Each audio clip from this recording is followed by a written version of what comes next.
Sir 'Shekhar Kammula' గారి 'Kubera' cinema యూఎస్‌లో premieres పడ్డట్టుగా తెలుస్తుంది సార్. సో, అక్కడి నుంచి రిపోర్ట్స్ అండ్ రివ్యూస్ ట్విట్టర్ వేదికగా చాలా మంది వెల్లడిస్తున్నారు. మరి ఎలా ఉంది రెస్పాన్స్? పాజిటివ్‌గా ఉందా?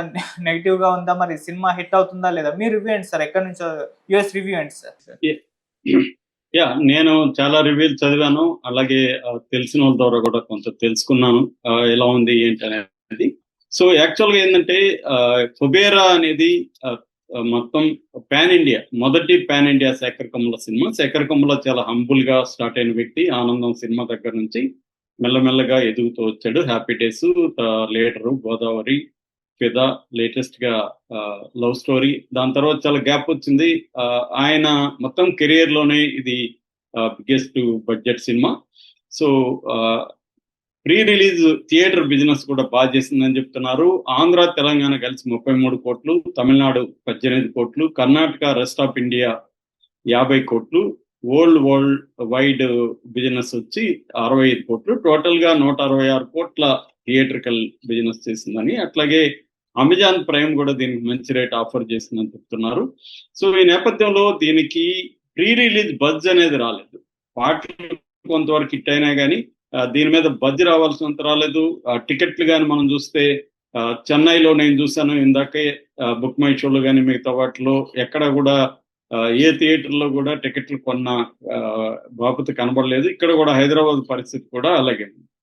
సో ఈ నేపథ్యంలో అసలు ఈ సినిమా కథ ఏంటి, దీన్ని ఎవరెవరు యాక్ట్ చేశారు, అసలు ఇది ఎలా ఉంది, మనకు వస్తున్న రిపోర్ట్ ఏంటి, ఇది మనం ఇప్పుడు తెలుసుకుందాం. ఇది సినిమా 3 గంటలు, కన్నడ మన తమిళ్కి దీనికి మధ్య ఒక 2 minutes వ్యత్యాసం ఉంది. దాదాపు 3 గంటల సినిమాగా దీన్ని తీసుకొచ్చారు. ముందు నుంచి కూడా చెప్తున్నది ఏమంటే ఇందులో super rich versus utter poverty, ఇది థీమ్ అనమాట. అంటే బిలియనీర్ వర్సెస్ బెగ్గర్. ఏమి వద్దు అనుకునే ఒక బెగ్గరు, అన్నీ కావాలి అనుకునే ఒక మిలియనీర్. కార్ల్ మార్క్స్ మనకి ఎప్పుడో చెప్పాడు, మానవ సంబంధాలన్నీ కూడా ఆర్థిక సంబంధాలే అని. కరెక్ట్ గా అదే పాయింట్ ని శేఖర్ కమ్ముల ప్రూవ్ చేయాలనుకున్నాడు. సో మతము, జాతి, కులము ఏమీ లేదు, న్యాయము అన్యాయము ఏమి, మంచి చెడ్డ ఏమీ లేదు, ఇక్కడ డబ్బు మాత్రమే ప్రధానం ఉంటది, లాభం నష్టం మాత్రమే అనేది ఈయన చెప్పదలుచుకున్నాడు. రావిశాస్త్రి ఇల్లు అనే కథలు కూడా, ఇల్లు అనే ఒక చిన్న నవల్లో కూడా కరెక్ట్ గా ఇదే పాయింట్ రాస్తాడు అనమాట. లాభం నష్టం తప్ప మంచి చెడు లోకంలో లేవు అని. సో ఇదేమి కొత్త పాయింట్ కాదు, ఎప్పటి నుంచో ఉన్నదే. దాన్ని శేఖర్ కమ్ముల్ థీమ్ గా తీసుకుని అది ఎగ్జైట్ అయిపోయి దాని చుట్టూ ఒక కథగా రాసుకున్నాడు. ఇందులో నాగార్జున ఒక బిజినెస్ మ్యాన్ గా చేశాడని చెప్తున్నారు. చార్టెడ్ అకౌంటెంట్ గా ఉండి బిజినెస్ మ్యాన్ గా చేశాడని. సో అతను బ్లాక్ మనీని ఎట్లా దాచిపెట్టాలి ఏంటనేది చాలా కార్పొరేట్లకు అంతా ఇతనే సలహాలు ఇస్తుంటాడు. ఆ నేపథ్యంలో డబ్బులు దాచిపెట్టడం ఎలా అనే దానికి ఒక కొత్త మార్గాన్ని కనిపెడదామని ఒక బెగ్గర్ని వెతికి ఆ బెగ్గర్ అకౌంట్లకి డబ్బులు ట్రాన్స్ఫర్ చేయాలనేది ఒక ప్లాన్ వేశారు. ఆ బెగ్గరే ధనుష్ అని చెప్తున్నారు. సో ఆ బెగ్గర్ అకౌంట్లకి చేసిన తర్వాత, ట్రాన్స్ఫర్ చేసిన తర్వాత ఈ బెగ్గర్ మిస్ అయిపోతాడు. సో ఈ పోతే పోయింది అనుకుని నాగార్జున వదిలేయకుండా ఈ బెగ్గర్ని వెంటాడడం, ఈ బెగ్గరు దాన్ని అసలు ఎందుకు మిస్ అయ్యాడు, తను ఏం చేయదలుచుకున్నాడు, వీళ్ళ ఇంత డబ్బు, పలుకుబడి, అధికారం అన్నీ ఉన్న వ్యవస్థల పైన కంట్రోల్ ఉన్న వీళ్ళని అతను ఎలా ఎదుర్కొన్నాడు, దీంట్లో రష్మిక పాత్ర ఏంటి అనేది బేసిక్ గా ఈ సినిమా. ఈ సినిమాలో ధనుష్, నాగార్జున, రష్మిక, జిమ్ సర్బు, దలీప్ తహిల్ వీళ్ళు ప్రధాన యాక్టర్స్. దీన్ని శేఖర్ కమ్ముల డైరెక్ట్ చేస్తే సునీల్ నారంగు, రామ్మోహన్ రావు వీళ్ళిద్దరు ప్రొడ్యూస్ చేశారు. దేవిశ్రీ ప్రసాద్ మ్యూజిక్, నిఖిత్ బొమ్మినేని ఆయన కెమెరా వర్క్ చేశారు. అయితే కథ వినడానికి, అంటే థీమ్ వినడానికి బాగానే ఉంది. ఒక బిలియనీర్ కి బెగ్గర్ కి మధ్య టగ్ ఆఫ్ వార్ వస్తే ఎలా ఉంటది అనేది కథగా పాయింట్ గా వినడానికి బాగానే ఉంది. కానీ అయితే దాన్ని డీల్ చేసిన విధానంలో శేఖర్ కమ్ములతో ఉండే ప్రాబ్లం ఏంటంటే ఆయన కథగా ఏమి ఉండదు, సీన్లే ఉంటాయి. ఆ సీన్లు కూడా ఆయన 200 సీన్లు తీసి ఎడిటింగ్ లో కట్ చేసుకుంటాడని చెప్తారు. అది ఒక మ్యాజిక్ జరిగిపోతుంది అంతే. ఫిదా ఉంది, ఫిదా నాకు తెలిసి ఒక 5 నిమిషాల షార్ట్ ఫిల్మ్ అది. నేనైతే 5 నిమిషాల్లో కత్తిరిపేస్తా. సో దాన్ని లాగి ఏవో సీన్లు చేసి దాన్ని అందంగా తీసి సరదాగా తీసి మంచి మ్యూజిక్ ఇచ్చి ఒక మ్యాజిక్ చేస్తాడు అనమాట అతను. అంత తప్ప కథగా దాంట్లో ఏముండదు. మనం చాలా సార్లు ఇది చిన్నపిల్లోళ్ళ ఎమోషన్ లాగా అనిపిస్తా ఉంటది నాకైతే శేఖర్ కమ్ముల సినిమా. కానీ విశ్వనాథ్ తర్వాత ఒక క్లీన్ మ్యూజిక్, క్లాసికల్ మ్యూజిక్, ఒక అందమైన లవ్ స్టోరీ ఇలా చెప్పే ఒక అప్పర్ మిడిల్ క్లాస్ కి శేఖర్ కమ్ముల సినిమాలంటే నచ్చడం మొదలైంది. అయితే దాని తర్వాత అతనికి బోరు కొట్టిందా లేకపోతే జనాలు బోరు కొట్టిందా కానీ అతను ప్లేట్ మార్చి కొన్ని డిఫరెంట్ సినిమాలు తీద్దామని ట్రై చేశాడు. అక్కడ ఫెయిల్యూర్ అవడం కనిపిస్తా ఉంది. ఇది కూడా అట్లాంటిదే. ఇది నిజానికి Shekhar Kammula kind of mark కాదు. దాని గురించి ఆయన కూడా ఏమన్నాడంటే, నేను ఒక మార్క్ కోసం ట్రై చేయలేదు, అలాగా వచ్చింది, నేను సినిమా కథను బట్టే కథకి ఏం కావాలో అదే తీసుకుంటూ వెళ్ళానని చెప్తాడు.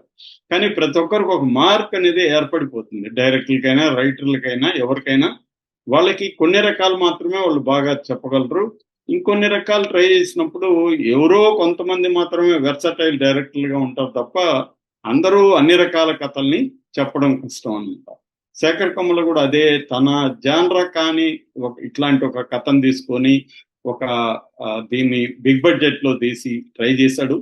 కానీ అది బోరింగ్ గా, స్లోగా నడవడం, బోరింగ్ గా ఉండడం, తర్వాత కొత్త పాయింట్ అని ఆయన అనుకున్నాడు కానీ super rich and versus utter poverty అనేది జనాలకి ఇది పాత పాయింటే. ప్రతి ప్రేమ కథలు కొన్ని వందలు వచ్చాయి. రిచ్ అబ్బాయి, పూర్ అమ్మాయి, లేకపోతే వైస్ వెర్సా, ఇలాంటివి కొన్ని బ్లాక్ అండ్ వైట్ నుంచి మనం చూస్తూనే ఉన్నాం కదా. పేద రాజు పేద, ఆ థీమ్ అనేది వెరీ వెరీ ఓల్డ్ థీము.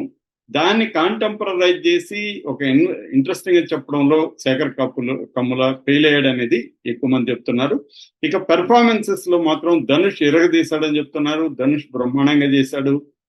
అతను నిజంగానే రియల్ బెగ్గరగా చేశాడని చెప్తున్నారు. కాకపోతే ఆ సీన్లన్నీ కూడా భిక్షగాడు గుర్తుకొచ్చే విధంగానే ఉంది అని చెప్తున్నారు.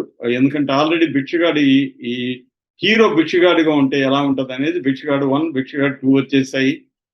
తమిళ సినిమాల్లో అయితే భిక్షగాళ్ళ మీద తీయడం వాళ్ళకి చాలా ఇంట్రెస్ట్ అనమాట. తమిళ వాళ్ళకి ఏంటంటే చాలా ఘోరమైన పేదరికాన్ని, ఘోరమైన దుఃఖాన్ని చెప్పడం అంటే చాలా ఇష్టం వాళ్ళకి. సో అలాంటి అనేక అంటే హైలీ మెలోడ్రామాటిక్ సినిమాలు తమిళ్లో ఉంటాయి. సో అవన్నీ వచ్చేసాయి దాంట్లో. నాన్ కడవల్లో అంతా కూడా అలాంటి భిక్షగాళ్ళ వ్యవహారం. సో అందువల్ల అది కూడా ఏం కొత్తగా అనిపించలేదు. అంటే ఒక ఎగ్జైటెడ్ గా కథ కానీ నెరేషన్ కానీ లేదు అనేది ఎక్కువ మంది చెప్తున్నారు. ఈయన థ్రిల్లర్ అన్నారు కానీ అటువంటి థ్రిల్లర్ ఎలిమెంట్ కూడా ఏమీ కనబడలేదని. ఓవరాల్ గా పర్ఫార్మెన్స్ అయితే నాగార్జున ఒక గ్రే షేడ్, ఆయన్ని బ్యాడ్ గా వేయలేము, గుడ్ గా వేయలేము, అలాంటి ఒక గ్రే షేడ్. అంటే ఇక్కడ 3 తరగతులు మనకు కనబడతాయి. Rich, middle class, poor. Rich కేమో నాగార్జున సింబల్ అయితే, మిడిల్ క్లాస్ కేమో రష్మిక సింబల్, పూర్కేమో ధనుష్ సింబల్, ఇలాగా తీసుకున్నారు. సో కానీ అది అంత వర్కౌట్ అయితే అవ్వలేదు. పర్ఫార్మెన్స్ మాత్రం బ్రహ్మాండంగా అందరూ చేశారు. రష్మిక చాలా బాగా చేసిందని చెప్తున్నారు. సో ఇక టెక్నికల్ గా దేవిశ్రీ ప్రసాద్ మామూలుగా ఎలాంటి మ్యూజిక్ ఆయన జనరల్ గా ఇవ్వడు. ఆయనదంతా కూడా కొంత కమర్షియల్ గా ఉంటుంది మనకు తెలుసు. కానీ దీంట్లో ఆయన ఒక ప్లెజెంట్ మ్యూజిక్ ఈ సినిమాకి ఎట్లా సూట్ అవుతుంది అనేది ట్రై చేసినట్టుగా అర్థమవుతుంది. ఆ రకంగా ఆయన కుబేరా టైటిల్ సాంగ్ కానీ, పోయిరా మామ కానీ, పిపిపి డమ్ డమ్ డమ్ కానీ కొంత వెరైటీగా అయితే ఉన్నాయి. అది కొంతవరకు సినిమాలో కూడా బాగానే ఉన్నాయి అనేది. అంటే మ్యూజిక్ ఒకటి బాగుంది దీంట్లో హైలైట్, ధనుష్ యాక్టింగ్ హైలైట్, అట్లాగే బ్యాక్గ్రౌండ్ స్కోర్ కూడా చాలా ఎమోషన్స్ ఉన్న చోట ఇచ్చాడు. అయితే ఓవరాల్ గా మైనస్ విషయానికి వస్తే కథనం ఈ 2 కూడా మైనస్ అని చెప్తున్నారు. చాలా స్లో నెరేషన్, డ్రాగ్ గా ఉంటది. ఇదేంటంటే స్లో బర్నింగ్ సినిమా, అంటే మెల్లగా అలా నడుస్తూ ఉంటది. దాన్ని మనం ఓపికగా భరిస్తే క్లైమాక్స్ కొద్దిగా బెటర్ గా ఉంది అనేది చెప్తున్నారు. కాబట్టి ఇది అందరికీ ఎక్కుతుందని డౌట్ అనేది ఎక్కువ మంది చెప్తున్నా ఇది. అందుకే బజ్ కూడా లేదు దీనికి. ఈవెన్ ధనుష్ కి మామూలుగా అతను మంచి ఫామ్ లో ఉన్నాడు. అట్లాంటి ధనుష్ సినిమాకి అక్కడ టికెట్లు దిగలేదంటే ఇంకా చెప్పాల్సిన అవసరం లేదు. ఇక్కడ నాగార్జున ఫామ్ లో లేడు, ధనుష్ కూడా ఏమీ అంత ఇది లేదు. జనరల్ గానే వాతావరణం, యుద్ధ వాతావరణం, డబ్బులు ఒక పక్క కరోనా వాతావరణం, డబ్బులు ఖర్చు పెట్టలేని అర్బన్ కన్జంప్షన్ తగ్గి